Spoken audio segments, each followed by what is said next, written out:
안녕하세요. 톡스타의 김은수입니다.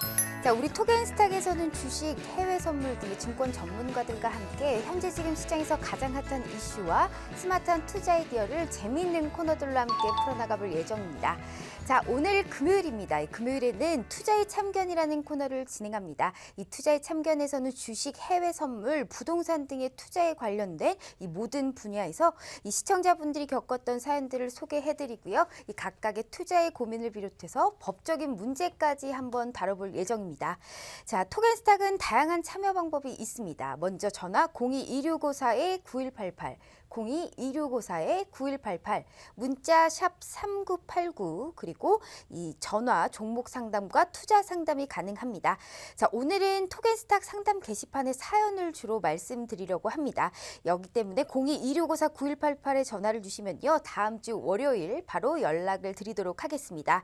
자, 포털 사이트를 통해서 이렇게 톡앤스탁을 검색하시면 상담 게시판이 나옵니다. 이 상담 게시판에서 글쓰기를 클릭하시고 인증받으신 다음요, 이 상담사 연락 내용을 작성해 주시면요, 바로 상담이 해드립니다.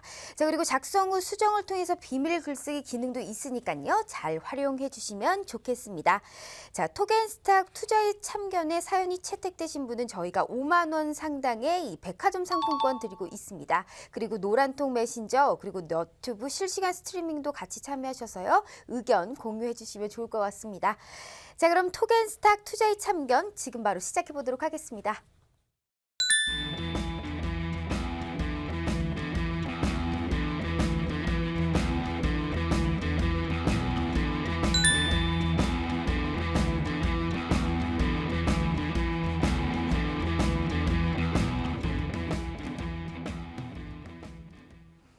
네, 투자의 참견 저와 함께 하실 두 분 소개해드려야겠죠? 지금 김본스타님과 강성신 변호사님 모셨습니다. 반갑습니다. 안녕하세요. 안녕하세요. 네, 안녕하십니까.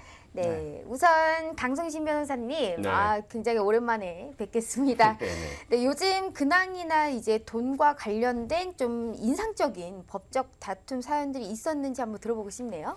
네, 글쎄요, 하루 다르게 이제 그 거래소 사건이 많이 터지고 있는 것 같아요. 네, 우리가 이따가 다룰 거지만 뭐 인트비트 사건이라든지 혹은 뭐 랜드캐슬 사건이라든지, 이게 얼마 전에 또 모 방송사 PD 수첩 프로그램에서도 다뤘던 것처럼 네, 많이 문제가 되고 있어서 이런 부분 함께 좀 짚어보고자 합니다. 네, 자, 알겠습니다.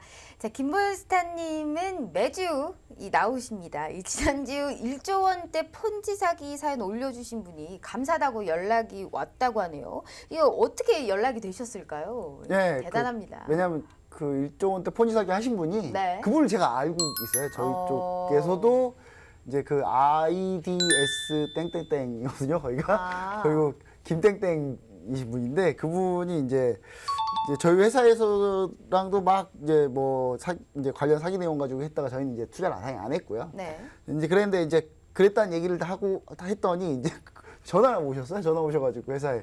그래가지고 이제 만나서 좀 여러 가지 얘기를 좀 드렸는데, 투자 관련 사기를 당하지 않는 제가 몇 가지 원칙을 좀 제시해드렸습니다. 첫 번째, 과도하게 높은 수익률을 일단 무조건 의심해라. 네. 나한테 그런 행운이 올 리가 없다라고 항상 생각하셔야 돼요. 그리고 두 번째, 원금 보장 또는 피해 금액을 보상하는 조항이 있다면, 심지어 그걸 위험 자산에다가 그런 조항을 넣는다면, 네. 그거 한번 의심해봐라.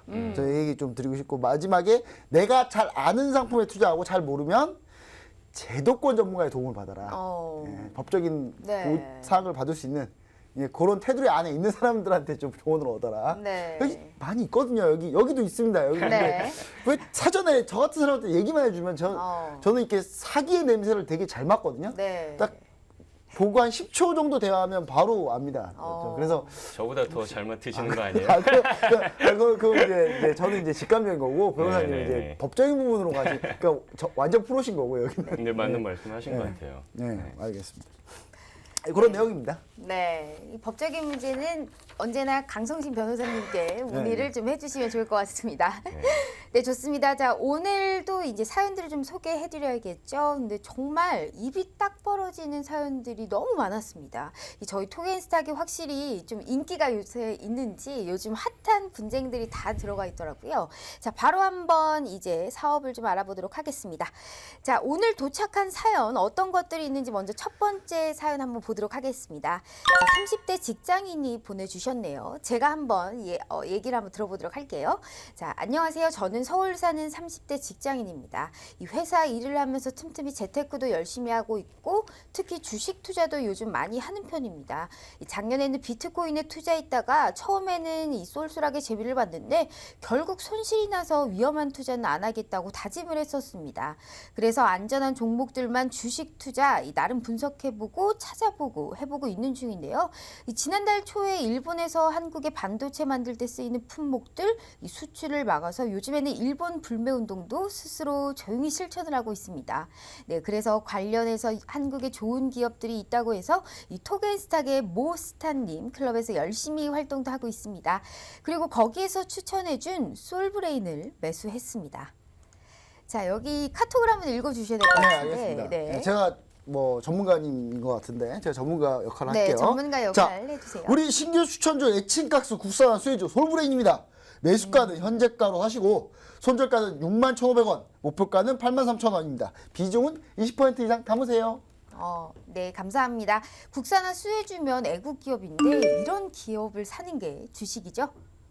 네, 애국이죠라고 써졌는데 네. 일단 네 맞습니다. 일본 모리타나 스텔라 거 안 쓰고 솔브레인 거만 대체로 쓴다면 많은 수혜가 예상됩니다. 올라갑니다. 이 땡땡땡스타님, 김본사님 아니신가요? 저 아닙니다. 전 부자니까. 네. 세자죠 여기. 하지만 문제는 여기서 발생했습니다. 한참 잘 올라가다가 19일에 갑자기 주가가 급락했습니다.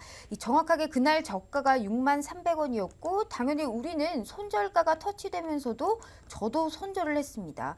도대체 무슨 일 때문에 이렇게 급락했는지는 나중에야 알았습니다. 이유는 바로 19일에 K증권사에서 이 솔브레인에 대해서 매도 리포트를 공개했기 때문입니다. 그러면서 장중에 무려 12%나 급락을 했습니다. 카톡 한번 부탁드릴게요. 네. 먼저 얘기하셔야 될 것 같아요. 자, 지금 솔브레인이 손절되었네요. 유유. 네, 정말 죄송합니다. 그런데 왜 이렇게 급락인지 모르겠어요. 어제 18% 상승하다가 갑자기 급락했더니 오늘 또 이렇게 밀어버리네요. 그래도 손절가는 꼭 그래도 지키셔야 됩니다. 이 전문가 괜찮은 전문가네요. 손절가 지키는 거 보니까. 네, 그러니까요.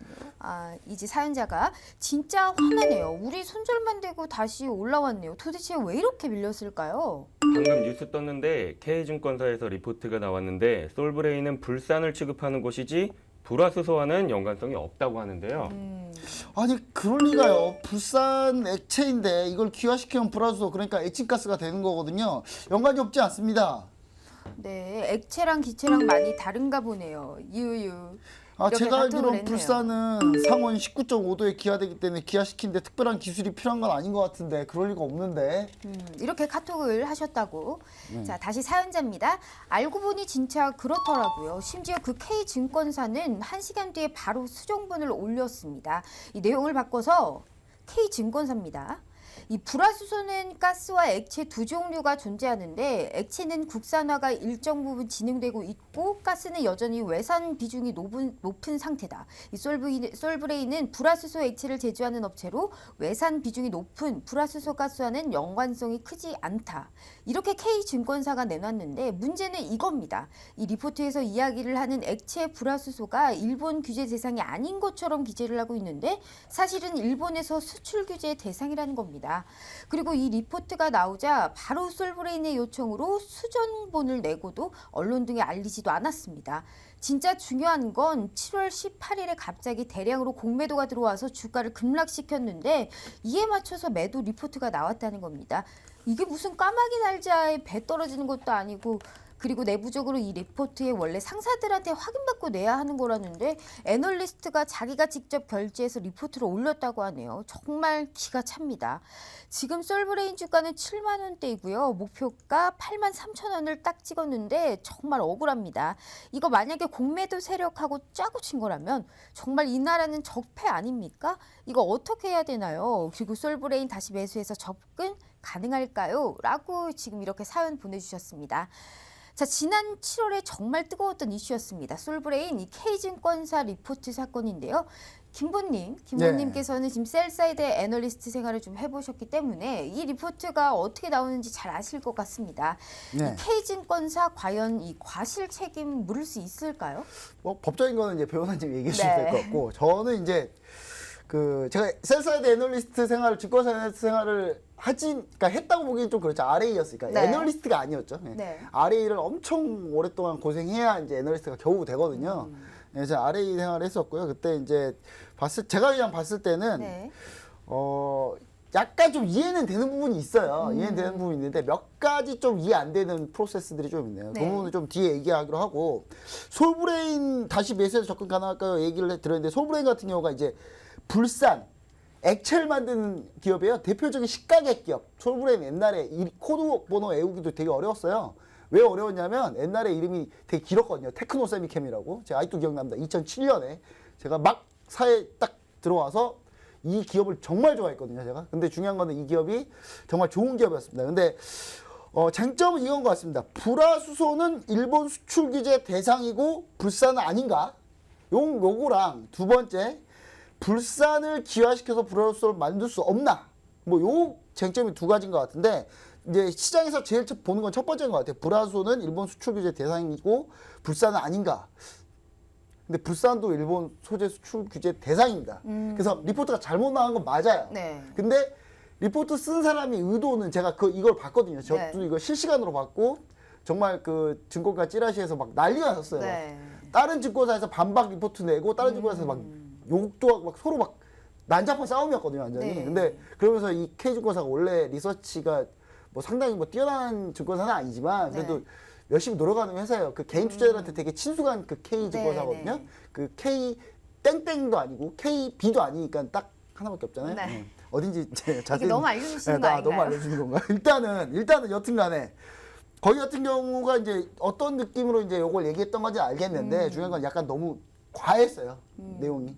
그리고 부랴부랴 수정을 했는데 그 수정한 것도 좀 일단 계속 얘기를 하자면 불산을 기화시킬 때 성질이 일부 변할 수 있습니다. 네. 그러니까 불산은 이제 두 번째 쟁점이 불산을 액체를 기화시키면 불화수소를 만들 수 없냐? 네. 있어요. 있는데 19.5도예요. 끓는 점이. 그러니까 상온에서 그냥 대충 놔두면 다 기화돼 버리는 거예요. 근데 네. 그럴 때 이제 약간 좀 성질이 변할 가능성이 조금 있기 때문에 네. 상당히 이렇게 기술력 높은 그 공간 안에서 그걸 해야 되는 거거든요. 근데 이제 중요한 거는 뭐냐면 솔브레인 이제 다시 매수해도 되냐? 뭐 전 나쁘지 않다고 봅니다. 왜 나쁘지 않냐? 솔브레인 같은 경우가 이제 우리나라가 일본 소재 수출 규제, 불화수소 불산 때문에 큰 문제가 있다고 하는데 일본 기업들이 더 죽으려고 그래요. 지금. 네. 일본의 스텔라가 솔브레인한테 손을 내밀었습니다. 우리 같이 먹고 살지 않으련? 해가지고 솔브레인이 그 손을 잡아줬죠. 이렇게. 네. 그래, 우리 조인트 벤처 하자. 조인트 벤처 하고 있어요 지금. 네. 그 국산화 지금 진행 중이고요. 네. 그리고 일본에서 이제 불산 불화수소를 이제 수출하고 있는 곳이 이제 뭐 스텔라 말고도 일본의 모리타와 그 다음에 일본의 쇼와덴코 이렇게 네. 있는데 이 나머지 두 회사들도 파트너를 잡았어요. 일본의 모리타와는 ENF 테크놀로지를 네. 예, 파트너 우리나라 ENF 테크놀로지를 파트너로 잡았고 근데 중요한 사실은 모리타와는 심지어 만약에 내가 한국에다 이거 못 팔면 나 그냥 중국 공장에다 생산해서 한국에 팔래. 그랬더니 일본 정부가 이제 뒤통수 빵 맞았죠. 네. 그래서 지금 일본이 뭐 뒤통수 지금 제가 그 짤 같은 거 찾아보니까 네. 그 아베 총리 이렇게 뒷목 잡는 게 있더라고요. 딱 그게 또 생각나더라고요, 저는. 예, 그리고 SK 머티리얼즈는 일본 쇼와덴코랑 이미 조인트 벤처를 하고 있는 상태입니다. 네. 그래서 제가 봤을 때는 솔브레인이 불화수소, 즉 에칭가스도 생산 가능성이 있어요. 근데 불구하고 K증권사가 이거를 가능성이 없다라고 이렇게 가능성이 아예 없다라고 단정짓지 않았지만 수혜를 받을 수 없다라는 얘기 때문에 차트를 보시면은 이날이에요. 이날 제가 표시를 해놨거든요. 표시를 해놨어요. 이날이에요. 이 전날 그러니까 네. 7월 18일 날이죠. 7월 네네. 18일 날 이날 장중에 18% 급등을 합니다. 네. 근데 갑자기 대규모 공매도가 쏟아져요. 갑자기. 네. 그러면서 그날 심지어 마이너스 밀어버리고 끝나요. 근데 그 다음날 이 리포트가 나옵니다. 그러면서 마이너스 12%까지 밀어버립니다. 6만 원 초반까지. 그러니까 지금 시장에서 도는 나쁜 소문 루머예요. 이거 네. K증권사가 그랬다는 거 절대 아닙니다. 네. K증권사가 그랬다는 건데 시장에 어떤 소문이 퍼졌냐면 이거 공매도 세력이랑 KG권사 짠 거다. 공매도가 먼저 공매도 때리고 KG권사가 그 리포트 마지막으로 확인사를 해줬다. 네. 그리고 그 위에 위에 상사들, 애널리스트, 이코노미스트, 그 위에 센터장들은 책임 회피하고 싶어가지고 그날 결제 자리에 없었다. 라는 루머가 퍼져요. 근데 제가 리서치 해봐서 알지만 제가 리서치 막 쓰잖아요. 네. 그 위에 분들 많이 안 계셔요. 그래서 저도 가서 이렇게 누르고 그러거든요. 그러니까 뭐 그게 꼭 루머가 맞다 이런 얘기를 드리긴 좀 그렇습니다. 근데 요거는 이제 법적인 쟁점은 변호사님하고 얘기를 해보셔야 될 것 같아요. 알겠습니다. 그러면 지금 이렇게 말씀해 주신 해당 사항에 대해서 법적인 문제 상당히 중요할 것 같습니다. 여기에 대해서 강성신 변호사님은 어떤 쟁점을 좀 논할 수 있을까요? 일단은 뭐 공매도 자체를 가지고 문제를 삼기보다는요. 네. 그 아까 말씀하신 것처럼 그 공매도 세력과 이 K증권사가 혹시라도 이게 담합을 해서 주가를 일부러 조작한 것인가 이거의 인정 여부가 가장 큰 쟁점이 될 것 같아요. 이거 만약 진짜면 진짜 엄청난 이슈인데. 사실. 그렇죠. 네. 이제 아까 말씀하신 거는 이제 루머라고 말씀을 하셨지만 뭐 정확한 부분은 수사기관에 만약에 고소나 고발이 들어가게 되면은 수사를 통해서 밝혀지게 네. 되겠죠. 그렇게 되면 이 공매도 세력을 한 당사자 그리고 이제 K증권사 이렇게 해서 공범이 성립될 가능성도 있다라고 네. 보여요. 이게 만약에 현실이고 사실로 인정이 된다라면, 네. 된다라면 가정입니다. 그러니까 수사 결과 그렇게 네. 인정이 된다면 이제 공동 정범이라고 해서 어떤 주가를 조작하기 위해서 K증권사는 어떠한 역할을 맡고 공매도 세력은 어떠한 역할을 맡아서 네. 마치 이 두 세력이 합심하여서 주가를 조작했다라고 이제 밝혀지게 되면은 네. 공동정범으로 의유를 할 수 있을 것 같고요. 아까 또 추가적으로 말씀하신 게 막 레포트를 쓰고 있는데 네. 이제 그거를 결제를 받기 위해서 하다 보면 뭐 위에 사람들이 많이 없다 뭐 이런 네. 말씀을 하셨는데 회사 내부의 징계가 또 문제가 추가적으로 될 것 같아요. 그건 이게 완전 법보다는 회사 내부에서 그렇죠. 처리돼요. 이제 징계적인 차원에서 또 징계적인 이제 문제가 될 수 있는데 네. 이제 이것도 법적으로 보면은 결국에는 회사에서 네. 꼬리 자르기식이 될 수도 있는 거거든요. 이 애널리스트 한 명이 제대로 누군지 알거든요. 아, 제가 그래요? 누군지 한 다리 건너서 아는데요. 이 진실은 이제 뭐 김보은 스타님께서 아시는 거겠지만 저는 그걸 모르죠. 이게 아, 사람만 회사 알아요. 일은 누군지는 법적인 알죠. 문제로 어떻게 논할 수가 없네요. 아, 거기서. 일단은 회사 내부 징계 절차가 있을 수는 있죠, 따로. 아. 근데 이것도 나아가서 넘어서서 보면은 네. 회사가 일부러 이 사실을 알고 있었음에도 불구하고 아. 꼬리 자르기식으로 네, 애널리스트한테 네. 이 책임을 전가하려고 한다. 이런 식의 법적 쟁점도 추가적으로 있을 있을 수는 수 있다라는 있다. 거죠. 네. 네. 그런 혐의가 인정이 된다면요. 그래서 네. 궁금한 상황은 만약에 그러니까 이제 저는 이제 이쪽 가능성을 좀 높게 보고 있는데 애널리스트가 이제 쓰다 보니까 본인 착각할 수도 있어요. 이제 여기 담당 섹터 애널리스트들 물론 공부 열심히 하고 많이 했고 저보다 똑똑하긴 한 것 같아요. 보니까 다들. 애널리스트 근데 분이 착각을 해서 네. 썼다. 그러니까 잠깐 그건- 착각해서 수정본 올리는데 또 네. 수정본을 이제 조용히 묻으려고 이렇게 올렸던 아. 거죠. 그런데 그것 때문에 개인 투자자 피해가 발생한 거잖아요. 결론은 이분은 결국 손절을 당한 거니까 네. 피해를 당하고 그거 올라와서 그걸 수익을 못 봤으니까 그럼 이거 배상 청구가 가능하나요? 그러니까 그 부분에 만약에 혐의점이 인정이 된다라면 청구를 할 수도 과실이었군요. 있겠죠. 과실에 의해서도 손해배상을 과실에 의해서도? 할 수 아. 있겠죠. 네. 고의 과실에서도? 또는 과실로 그래서 인해서 KG권사가 죽어도 인정 안 하는구나 지금. 그렇죠. 만약에 인정을 하게 되면 자신의 과실을 인정하게 그렇죠. 되니까 다 경우에 이거는 따라서는 어떻게든 손해배상 보상을 책임을 해야 질 수도 되니까요. 있는 네. 거고 모르겠습니다. 뭐 진실은 밝혀져야 되는 거고 우리가 그렇게 섣부르게 판단할 수는 없지만 네, 지금 말씀하신 소송 중이에요, 것처럼 지금. 말씀하신 것처럼 액체 불화수소가 뭐 규제 대상이 아닌 것처럼 기재하고 있다. 이게 애널리스트 한 명의 이제 단지 실수였는지 네. 아니면은 정말 이 모든 전말이 그렇죠. 커다란 어떤 네. 암흑의 그런 네.